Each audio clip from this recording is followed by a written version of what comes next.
এবার নদিয়া জেলায় দলবিরোধী কাজের জন্য কালীঘাট তৃণমূল প্রায় 9 জন জেলা পরিষদের সদস্যকে সাসপেন্ড করলো। জানা যায় যে কদিন আগে জেলা পরিষদের সভাধিপতি বোর্ড গঠন হয় এবং সেইখানে সেই বোর্ডে 9 জন জেলা পরিষদের সভাধিপতিকে ভোট দিয়ে সেই জেলা পরিষদ সদস্যরা তাকে জয় করে। তাদের নাম প্রণয় কুমার ঘোষ, অর্চনা ব্রহ্ম, চম্পা ঘোষ, রেজিনা খাতুন, তামিজউদ্দিন শেখ, নজরুল বিশ্বাস, সানন্যা ঘোষ, সিরাজ শেখ, মল্লিকা চট্টোপাধ্যায়। এদের মধ্যে ম্যাক্সিমামই কারাবাসে রয়েছেন।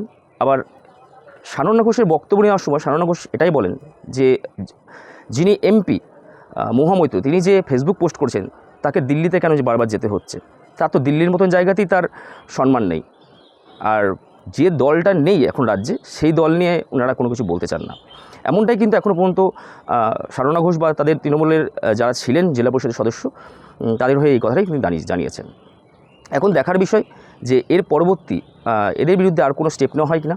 এবং এই কালীঘাট তৃণমূল এই 9 জন জেলা পরিষদের সদস্যকে প্রায় 6 বছরের জন্য তাদেরকে দল থেকে সাসপেন্ড করেছে এবং সেটা বলে দেওয়া হয়েছে দলবিরোধী কাজ, অর্থাৎ গদ্দার বলে কিন্তু তৃণমূলের জেলা সভাপতি মহামৈত্র কিন্তু পোস্ট করেন।